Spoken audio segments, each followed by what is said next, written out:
All right. Welcome, everybody, to week 2 of climate change and environmental education.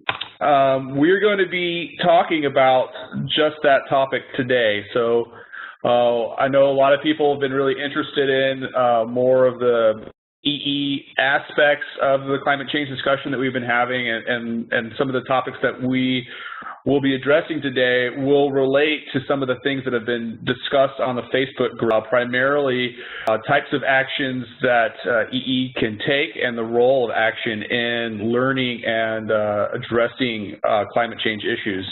Today we have Bryce Dubois is going to be discussing his work with Marianne in New York, and he's going to give a presentation for about 25 minutes or so. There's a few poll questions that will come up during the presentation that will give you an opportunity to interact with the presentation. And after his presentation, I will give a short presentation as well on some of the work that we've done around civic ecology practices and disturbance recovery efforts in New York and the Rockaway and waterfront and Hurricane Sandy, as well as Boulder, Colorado, where we looked at flood recovery efforts among youth, particularly junior rangers and another group, the Wildlands Restoration Volunteers, who did a lot of work on restoration there. So these all provide some examples of, I think, what people have been looking at, or at least asking about and thinking about in terms of action and environmental education and the integration of those two to change thinking and build resilience over time.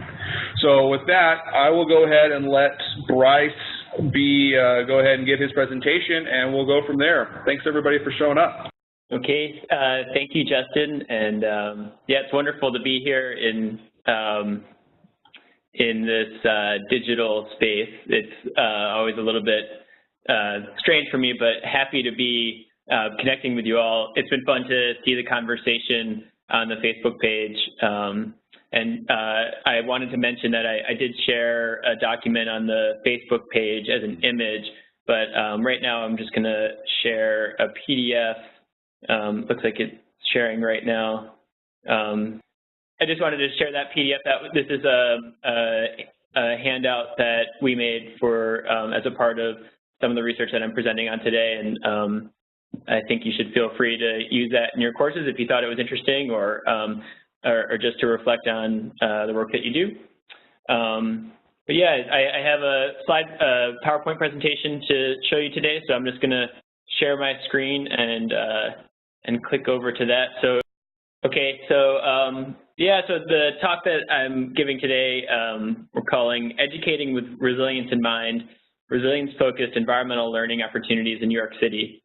So I myself, I'm in Providence, Rhode Island right now, and we just had spring come upon us, so it's really wonderful. But the research that I'll be talking about and the work that I'll be talking about is really situated in New York City, where I lived for the last 5 years and worked with Marianne on several projects. So I thought I would start off with sort of a shocking or doom and gloom type slide to situate my perspective in this topic.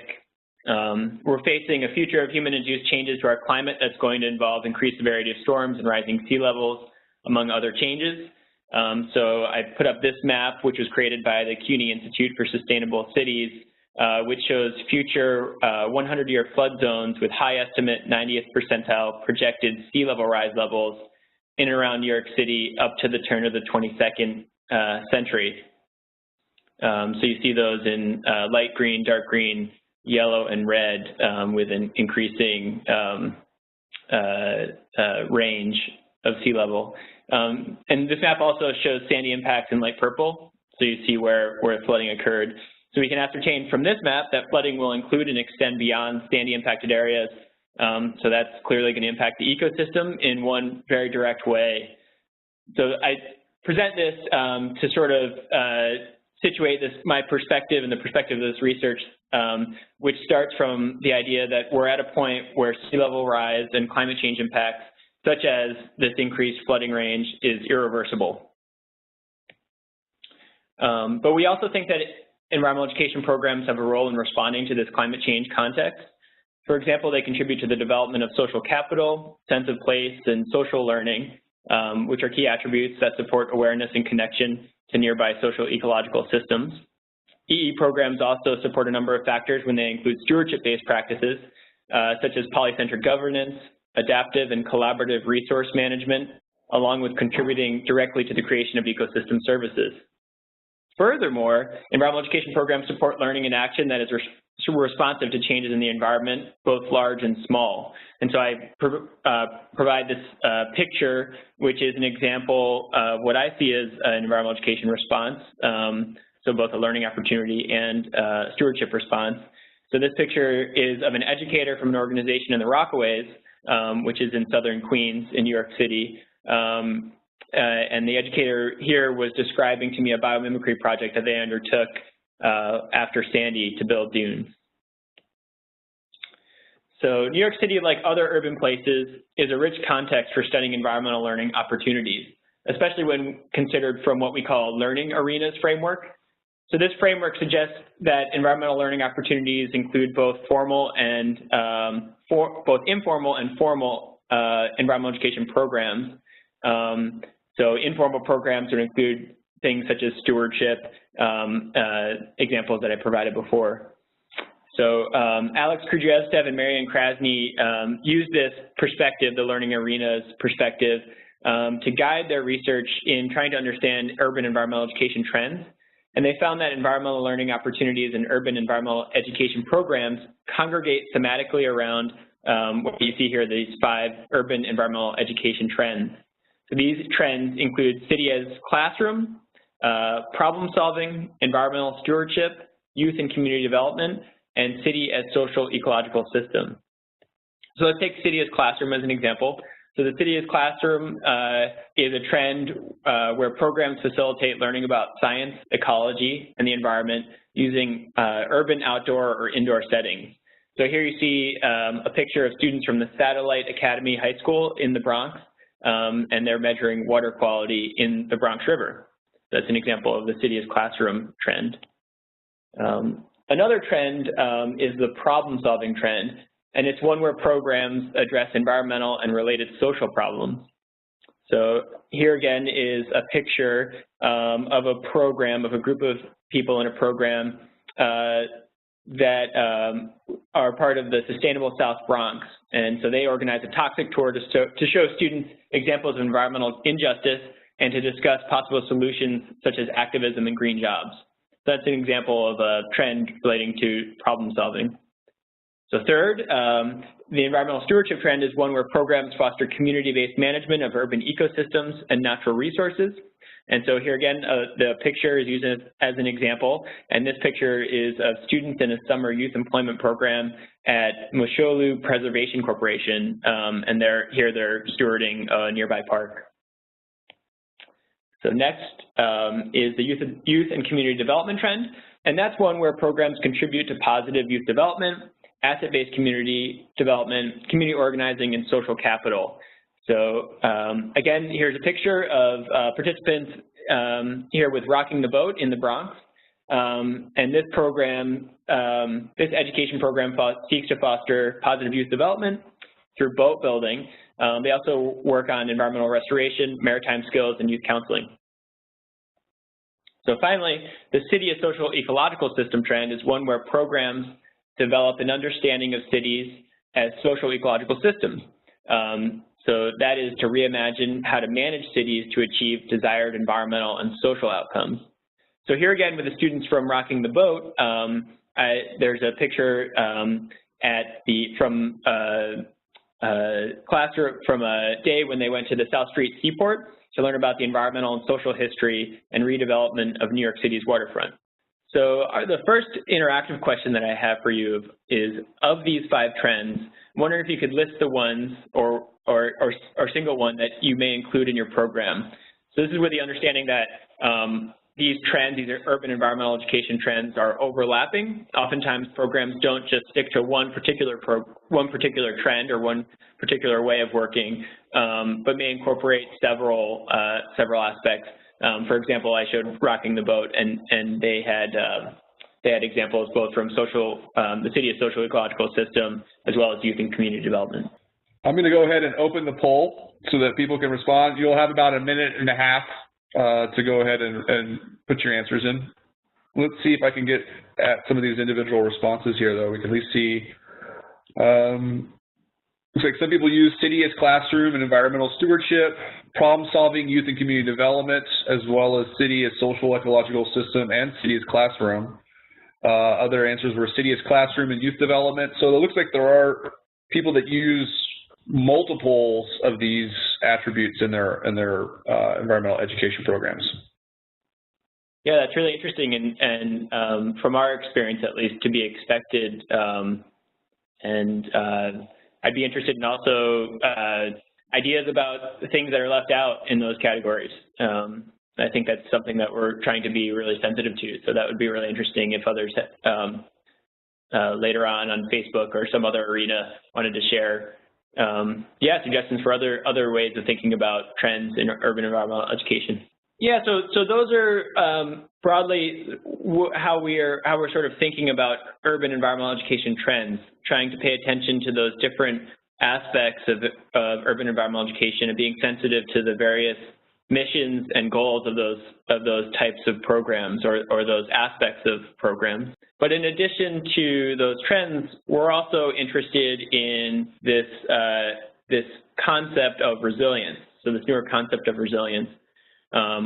And so from our perspective, we think that there are 5 trends in academic research that could potentially apply to environmental education programs.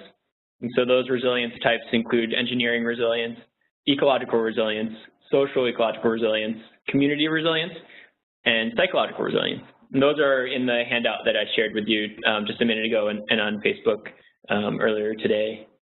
So I'll go through each one and just give you just go through the definitions for each. The definitions are called from that handout, so you can follow along on the handout or on the PowerPoint. So in terms of engineering resilience is defined as the rate at which a system approaches steady state following a perturbation. So that's pretty strict language, but you can sort of think of this as a spring and its ability to rebound. So the idea being that the idea of engineering structure, piece of infrastructure to respond, and its resilience is the rate at which it's able to, the rate at which the system is able to sort of remain stable within a change in the environment that it's in. In terms of psychological resilience, it's defined as the processes of or capacity for or patterns of positive adaptation during or following exposure to adverse experiences that have the potential to disrupt or destroy the successful functioning or development of the person. So this is really specific to the individual, this concept of psychological resilience. And research on the idea of psychological resilience came out of research relating to young people in difficult situations. So the person that you see on your screen cited as Mastin is Anne Mastin, and in the 1980s she was really the one that coined this concept, and she found that despite the fact that children of schizophrenic mothers sort of providing what she termed as inferior caregiving, some of the children of schizophrenic mothers thrived. And so she became really interested in investigating that phenomenon. And she began to sort of understand that there were some aspects of their individual psychological person that helped them to be able to respond to their adversity. So moving on, community resilience is the ability of human communities to cope with and recover from external stressors resulting from social, political, and environmental change. And so here you see moving from the individual and scaling up to the community, and it's about the communities work together to respond to external stressors. So here you see a picture of public servants supporting what appears to be community members that were flooded. There are aspects of community resilience that have been discussed in the response of residents and nonprofits to communities in New York City following Hurricane Sandy. And so there's a number of other examples out there relating to this concept. Next is ecological resilience, and that is the magnitude of disturbance that a system can experience before it moves into a different state with different controls on structure and functioning. So here you're getting a sense of the ecological resilience of a system is really focused on the ecosystem itself, and the concept has to do with the ability for that system to either remain within its same state or switch to a qualitatively different state following disturbance. And so finally, a concept that brings together aspects of community and ecological resilience is, of course, this concept of social-ecological resilience. So that is the capacity of a social ecological system to continually change, adapt, or transform so as to maintain ongoing processes in response to gradual and small-scale change, or transform in the face of devastating change. So in essence, this includes it incorporates the concepts of community or people and the concept of ecological resilience. And it suggests that it's necessary to learn about and adapt management practices as new information becomes available. So that's really sort of the heart of this social ecological resilience perspective. And what I show on the left, the image on the left, is an image of what's called the adaptive cycle. And that's a key aspect of this concept of social ecological resilience. And so this was a concept that was, and a way of thinking that was defined by Buzz Holling. And he used this term to describe how ecosystems go through a sequence of rapid growth, followed by a more stable or conservation stage. So you see that in the K phase, and then collapse and release. So you see that, I believe that's called the theta phase. Reorganization in the under loop there in green, and then once again rapid growth. So back to that exploitation. So those are really this idea of change and adapting to change is really at the heart of social ecological resilience. But the concept also relates to when a major disturbance happens and there's a qualitative shift where the system crosses a threshold in the release phase, and the social and ecosystem processes are radically changed. And so in those moments, there'll be some real radical transformations. And so that's sort of this idea of change and adaptation and potentially changing into qualitatively different system states depending on the degree of disturbance is really at the heart of this idea of social ecological resilience. So in terms of these definitions, I'm wondering which, I'm sorry, that's a typo there. So which resilience terms or which resilience types do you use in your program? So yeah, just the second interactive question here, wondering what you relate to. Do you use resilience, and if so, which do you use? And I'll just flip up to during the time that you're working so you can see these different ideas. All right, let's see what we've got. So it looks like among the answers that we got, looks like ecological, community, and social ecological resilience. Community resilience primarily for some. Ecological and social ecological resilience. That's actually in most of the answers, as well as community resilience. Interesting, though, someone mentioned that they try to talk about resilience, but it's not a word that the conservation organization has really picked up on. However, the person thinks it is vital. That is interesting also, I think, in terms of the way in which words or terminology get spread around or adopted, and oftentimes if we're not on the same, oftentimes we're talking about the same thing, but the words that we use don't necessarily connect, and so sometimes it can sound like we're talking about different things. Yeah, absolutely. That's one of the questions that we are continuing to try to grapple with in this research is what counts, what relates, what doesn't relate, because terminology and sort of the ways that this terminology sort of works into everyday language. Yeah, sometimes it's sort of sometimes inherent what people are doing and what they're talking about. They're just maybe not saying the term. There's a number of things to think about there. So yeah, I think it's really interesting feedback that you all gave.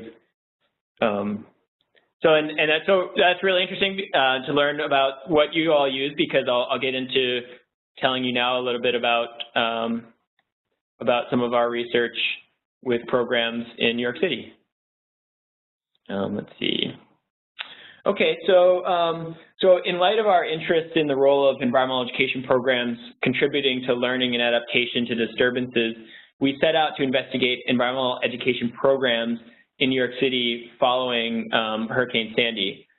So we first investigated this by just trying to understand how did programs change, how did program and content, program practices and program content change following Sandy, if at all. So for that work, which you see an image of the cover page, which is it's up online on the Civic Ecology Lab website. For that work, we interviewed a selective sample of 45 stewardship and environmental education programs that were likely to have seen physical damage from Sandy, or whose participants would have been impacted by the storm. So, for example, that would include groups in Lower Manhattan who were more impacted than groups in the Bronx, for example, because Hurricane Sandy was primarily a storm surge event. So in terms of just a few examples to share with you, some cases, we highlighted basically 4 central areas where program content and program practices changed following Sandy. So those included reinforcing existing content, stewardship and restoration activities, incorporating resilience as a concept, and there were other new content and activities that I'd be happy to share with you all, and those are included in that report. But here I'm showing an example of reinforcing existing content, or what we called that. And this is an organization called Green Map Systems. So the image that you see is a map that they created. They're a map-making group that does a lot of work in the Lower East Side community. And so after Sandy, they created what you see here, this map, which they paired with a cycling tour, and they called it the Lower East Bike Tour, or Lower East Ride. And so basically what they did with this is you see in purple, they superimposed Sandy's flooding extent and led participants on a tour or a self-guided tour where they highlighted areas that were impacted by the storm, as well as pointed out community resources that were available to people in the Lower East Side. Another example of program content and practice changes was this sort of very specific change to incorporate language and practices around resilience. And so this here is the cover page of Grow NYC's Resilient New York City Community Gardening Guide. And so in this guide, it provides tips and other information about how to prepare community gardens and the community of gardeners to prepare for future disturbances. But it's also been used, this guide's also used for Grow NYC and Green Thumb, who are a nonprofit and a New York City department or agency that work with community gardens. So this guide guides their work, as well as being something that they distribute to community gardeners. So in addition to that initial work of just trying to understand changes amongst programs, and I just wanted to provide you a couple examples, we decided to really drill down more specifically, and really the focus of today's talk, the thing that we're really interested in sharing, is the specific resilience-focused environmental education work that happened after Sandy and is evolving as we speak. And so for this second phase of work, we completed a content analysis of those 45 interviews in phase 1, and there were 18 programs that we had identified that worked that were using concepts of resilience, so stating, yes, we're using resilience in our work, and here's the example.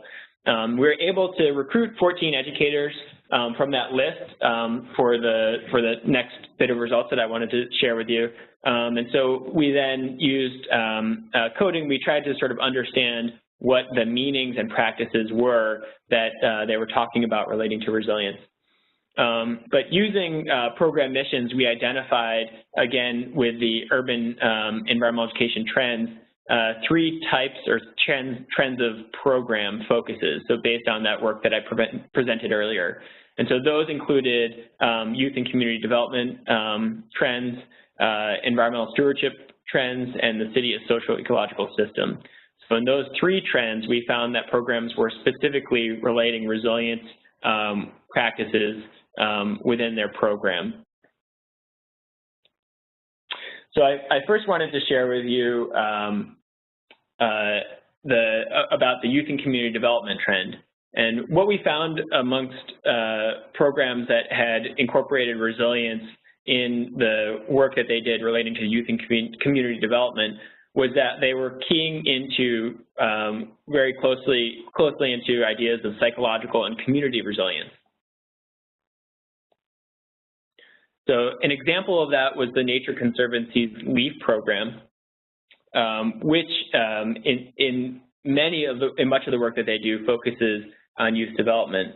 So based in their mission of youth development, when asked to describe how they applied resilience in their work, they mentioned the human skill sets. When we look at the skill sets, it is the communities that are most resilient in their own networking and the human side of resilience that are able to bounce back from these natural disasters. So how do we develop the capacity for young people to grow those skill sets? Not only the knowledge of those natural systems and the work that is to be done, but also the professional skill sets and personal strength. So here we see the educator keying really closely into the idea of psychological resilience. So individual resilience, individual ability to respond and deal with disturbances, not only relating to ecological changes, but very specifically relating to their personal skill sets to get a job, to function in other ways other than directly responding. And here are some images of their work, obviously relating to some stewardship in those cases. Oh, sorry, I wanted to go back. But in response to the definition, they described the resilience practices to include the development of opportunities for young people to lead an urban tree inventory of impacted areas of New York City, and to incorporate other programming to support the development of soft skills, such as resume writing and other job skills. So it was that key part of it, that focus on those soft skills, that we thought was really keying into this aspect of psychological resilience. In terms of environmental stewardship, programs tended to focus towards ecological and social ecological system resilience. So an example of that is the American Littoral Society, the Northeast chapter, which is based in southern Queens. And when asked to define resilience for their program, they actually described their work, and they're quoted as saying, "We were restoring habitat and recreating marshes where they have fragmented, so that they can in turn help the surrounding communities." And in this example, their resilience practice responded to that definition to include a continuation of volunteer opportunities, such as restoring marshes and other habitat in Jamaica Bay, where they do that work, but also linking more explicitly to the linking their ecological restoration with the ecosystem service benefits to their nearby communities. So in this example, they started not only communicating to funders and other government officials that, yeah, this is not only good for Jamaica Bay, but good for the community, but they also started including that language and talking about that idea to their participants in a way that they hadn't before.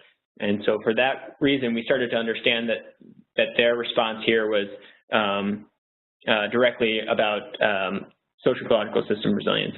I'm sorry, the heading here should read environmental stewardship, not city as social ecological system. So I'm sorry about that typo. So finally, I wanted to present the city as social ecological system trend, and we found that those programs were really keying directly into this idea of social ecological system resilience. So again, keying into these aspects of humans as part of the ecosystem and responding to, and as a part of, playing a part in responding to the adaptation of that system. So an example of that is the Hudson River Park Trust. They're quoted here when asked about resilience. They said, "We're always talking about resilience in two specific realms, the biophysical resilience of a system, but also the social resilience of a system. So we highlight how these two factors are then informing our full definition of resilience, and how within an ecosystem, we have to look at all of the networks between both the biological elements and the social elements." So again, a typo, I'm sorry, for the heading here. It should have read city as social ecological system. But for this example, for Hudson River Park Trust, they adapted their practices to actually lead to the creation of 2 new courses. So one course was on climate change with a curriculum focused around the science and impacts of sea level rise. And their second course was a course on oysters and the role that oysters have historically played in the Hudson River and the role that they could play in building resiliency to sea level rise impacts, so the ecosystem service benefits. Furthermore, they increased stewardship opportunities to support learning about the shoreline and to help maintain their green infrastructure projects. So the Hudson River Park Trust really decided to adapt their programs to incorporate learning and adaptation for the nearby community in the educational programs that they did.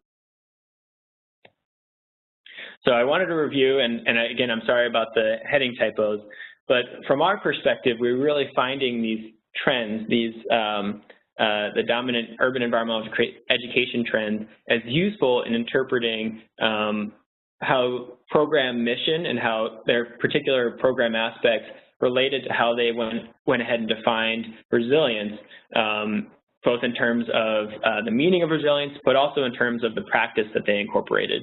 So we thought that those were relatively meaningful shifts in the way that they interpreted resilience, such as what we were talking about, Justin, just before, in sort of how this language sort of works into practice. So based on that, we're wondering, so are these results what you would expect? Would you expect that programs would interpret resilience in those ways? And why or why not?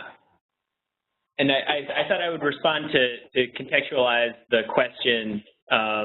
So asking if the results are what you'd expect, we're wondering if you would expect programs to make that link, to incorporate, to recognize, to take their trend.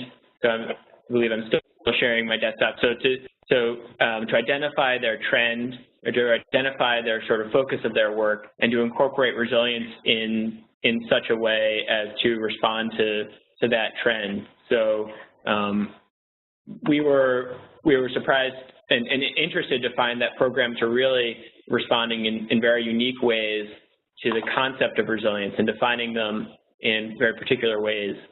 And so yeah, we're wondering, or I'm wondering, if this is a finding that you would expect, that programs would really, when under the same rubric of environmental education, define resilience in such broad ways, so from psychological all the way to social ecological system resilience.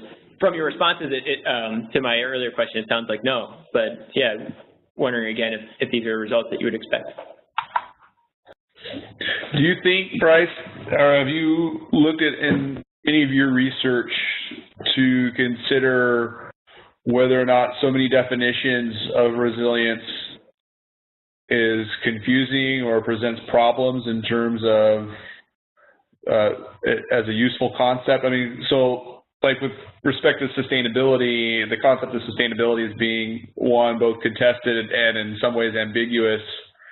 It seems like resilience has come out as, it's not necessarily the same thing, but some have argued that it is a more precise definition of what it is that we're trying to support, and in terms of when we talk about sustainability.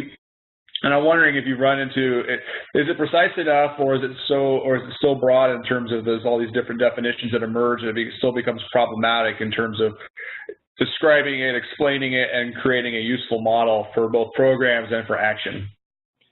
Yeah, that's really at the heart of our questions here. Is like, is this a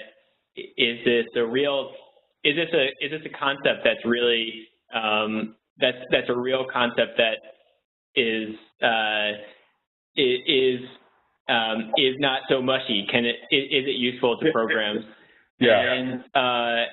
And I think that on the right hand side, the terms that are on the screen, so the psychological and community resilience, for example, those terms are terms that we're suggesting programs related to, but they didn't say those terms necessarily.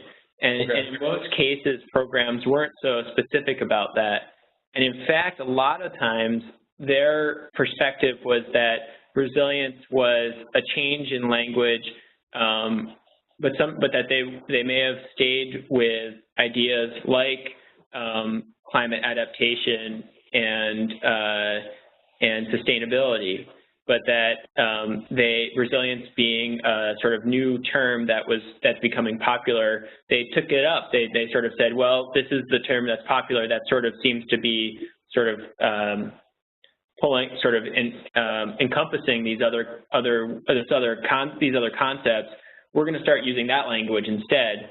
And so it's really something that I think programs are really they're trying to tackle. You know, I mean, they're actively engaged in trying to figure out, like, is this a useful concept or not? And I think that's, you know, there's one of our goals is to try to support the specificity, understanding the sort of the specificity of resilience and the different resilience types. And then the other goal is to sort of understand, well, is this a meaningful concept for environmental educators? And so those were sort of the two roles that this research was trying to play. And we're going to follow this up with a workshop in late May in New York City, asking that very question, asking for environmental educators to come together to talk about, is this just a buzzword, or is this a new direction or a useful direction? Thanks. Yeah, it sounds exciting. Well, I'm not able to post. I'll have to post the responses that everybody put together, but there was a response from Lisa that said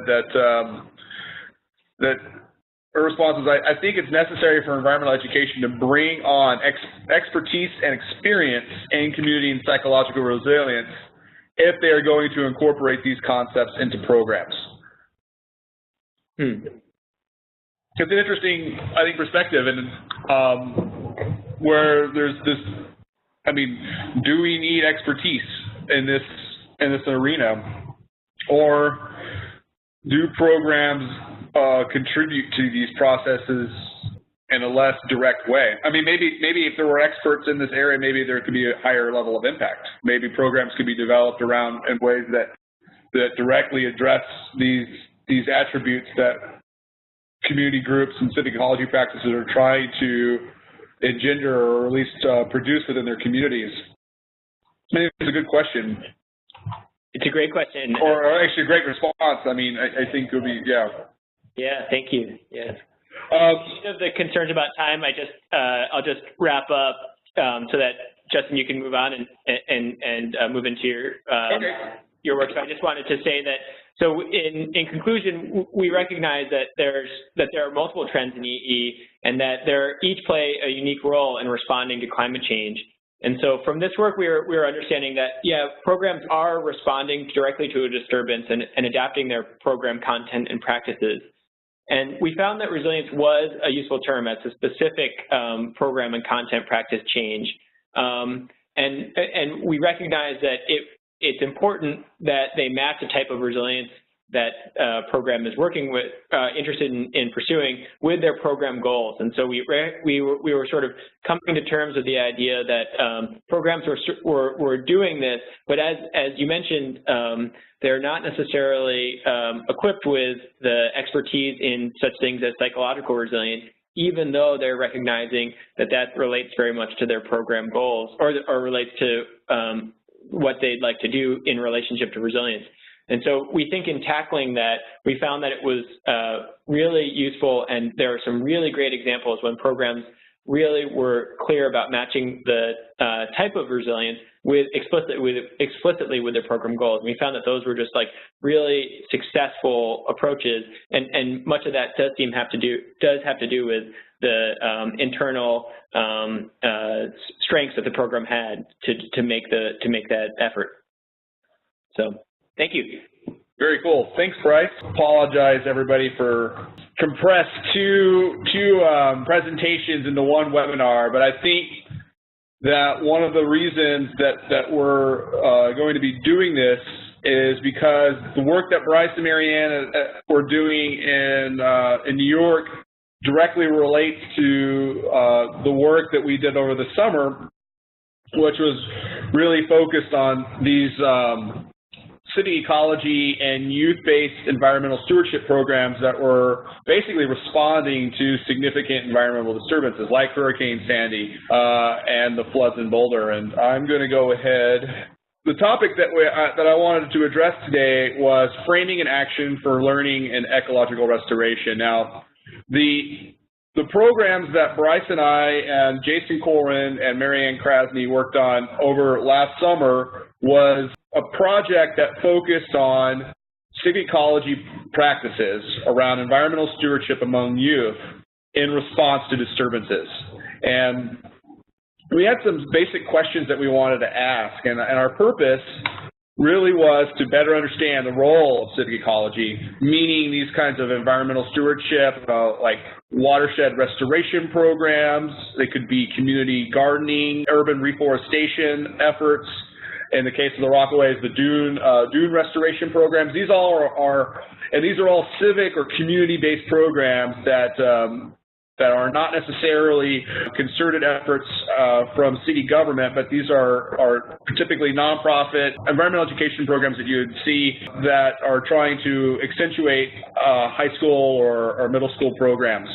And so these kind of bottom-up kind of responses to these hurricanes or floods are something that we're starting to see all over, and I think it's an important component of what environmental education can do as part of a community service. And so, we wanted to understand this better, and so really what we're looking at is, do these programs and practices support social learning and contribute to resilience in these communities? And when we're thinking of resilience, we could think of the resilience of community resilience or social ecological systems resilience that Bryce just mentioned. Now, we started with 3 sets of research questions, and they're posted here, and we really want to know, do these restoration activities promote social learning? And I'll get to that in a moment. Do these activities lead to change in thinking? So not just the social learning component, but do they change thinking among youth? And does that thinking become integrated at a group level in terms of disturbance? And we also wanted to ask, do these practices in the context of disturbance events influence thinking about climate change? And since we're really the emphasis here is on climate change, we wanted to be able to share this with you. Now, real quick, just to give a definition of social learning. Social learning is a process in which people are stimulated to reflect upon implicit assumptions and frames of reference in order to create room for new perspectives.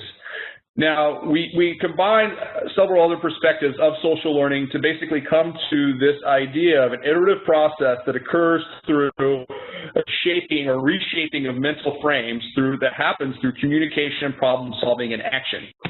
Now, what we found was that these programs provide a space and opportunity for this to occur. At least this was the assumption that we had, right?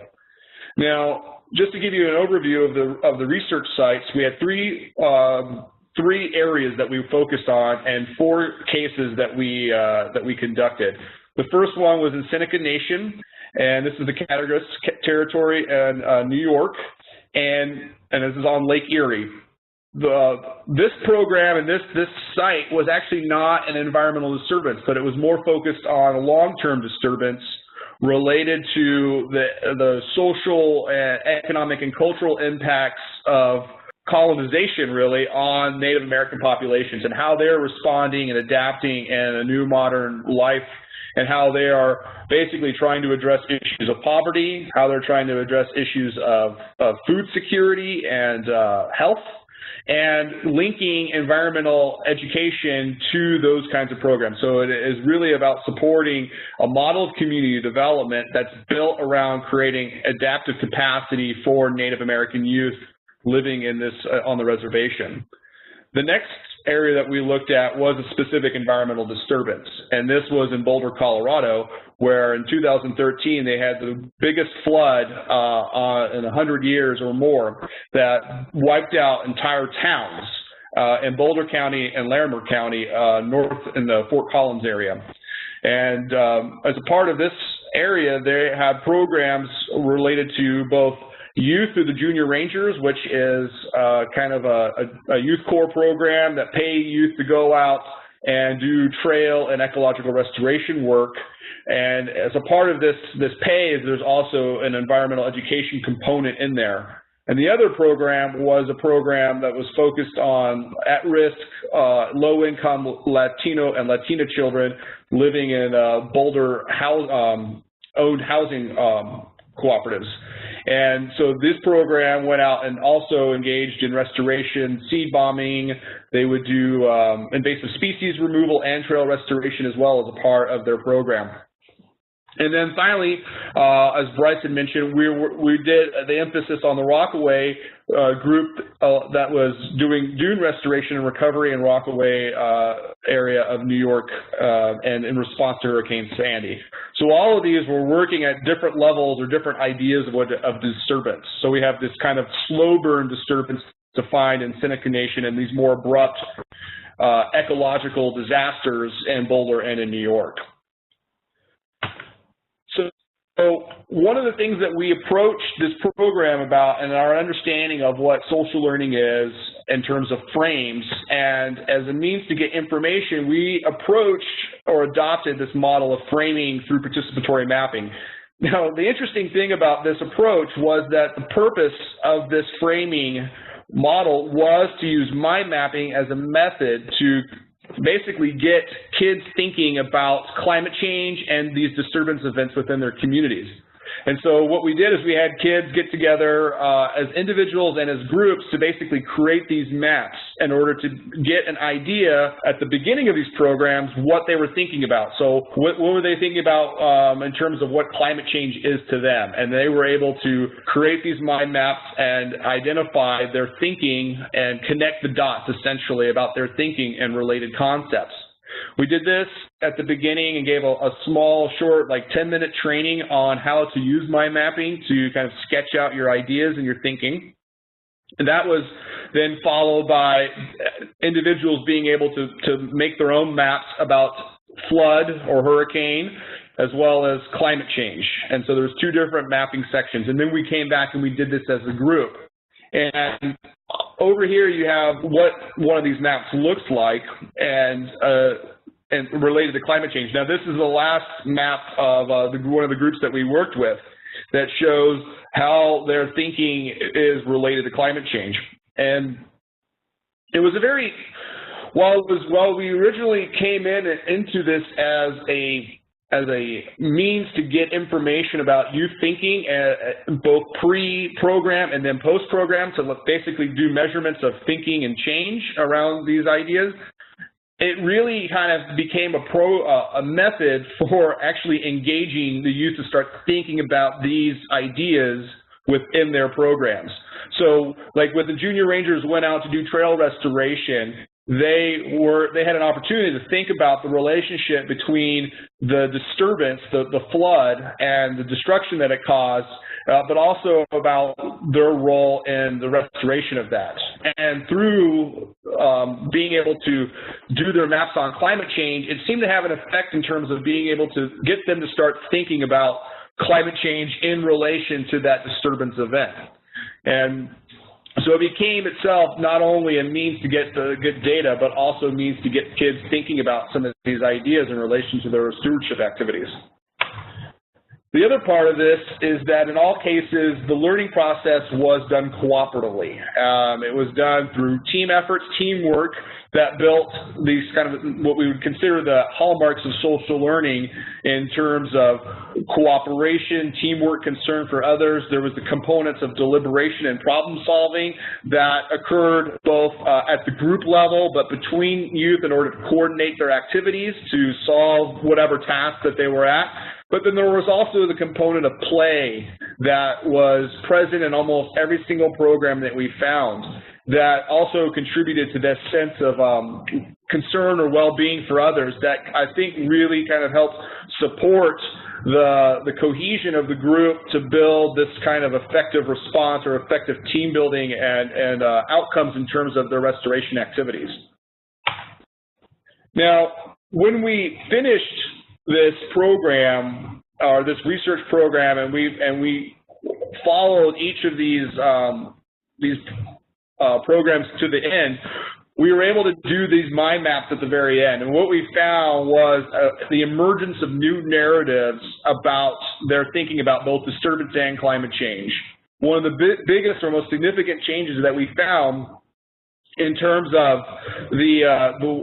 about the youth and disturbance events is that what we found was that a lot of kids made an internalization of the experience of the disturbance. So they mentioned ideas of fear, of being trapped, of losing personal items, of not being able to go to school. Some of them were happy about not being able to go to school, but in general, there was this a psychological impact, right, that they felt strongly about that experience, and they made it known through their mind maps in terms of understanding disturbance events and their community.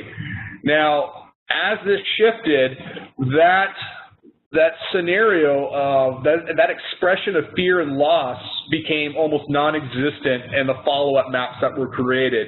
And instead, we found this idea, or at least these narratives of empowerment, narratives about kids' role in the process of restoration itself. So they had specific ideas or specific knowledge about specific practices that they themselves and their community could engage in to make a difference, to clean up, to recreate ecological spaces in their communities, to clean up parks, and they could do it together. And it became interesting because these programs seemed to provide a space as well as new information and new experiences for kids to integrate both together and personally a new way of looking at the world. And so we found these kind of specific practices like seed bombing, or I can volunteer, or I can show up at a community center. And kids started integrating ideas of invasive species management and the introduction of native species and disturbance events as part of their narrative. And it also became similar in terms of the way they looked at climate change. We started to look at not just impacts and effects, effects and causes, but also looking at their role as part of the solution. And we don't know if this is going to lead necessarily to long-term behavior change, but what we can see is that within a 6-week period of ongoing interaction through these programs, is that there was significant change in thinking.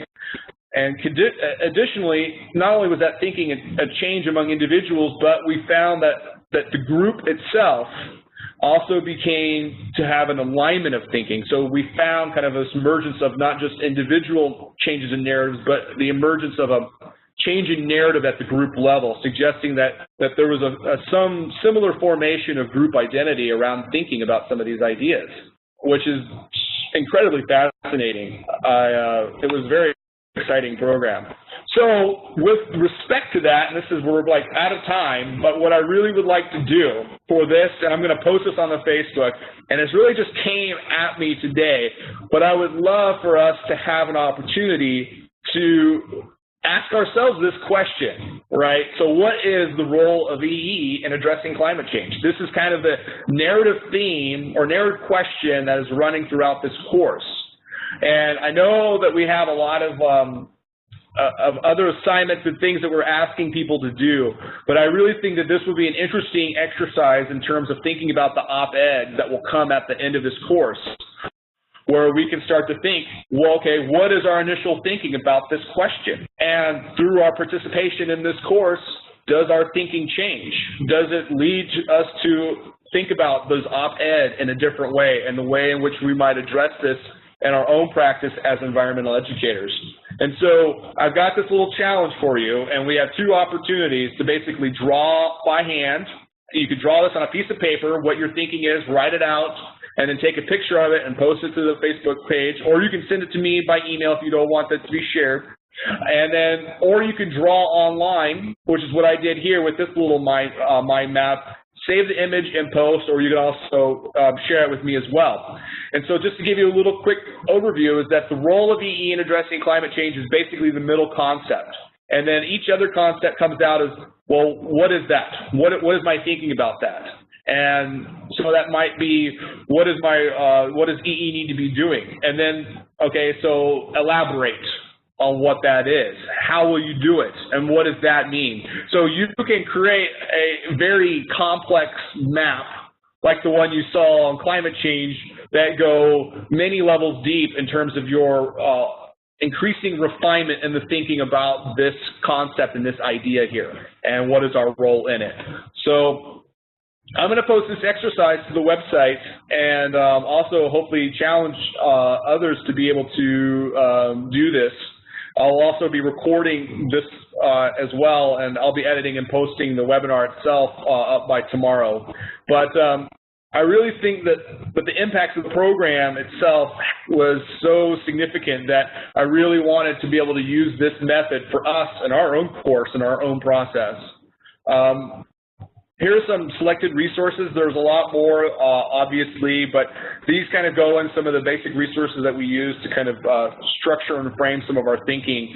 And I will also be posting this as well. Now, yeah, well, I just wanted to real quick just thank you, Bryce, for taking the time to put together such a in-depth presentation for us. I mean, the discussion and presentation on resilience definitions and environmental education practices was significant. That was a lot of work, and I just want to thank you for your time and both in putting this together and sharing this with the course. So thank you so much. Yeah, you're welcome. Thanks for having me. Yeah.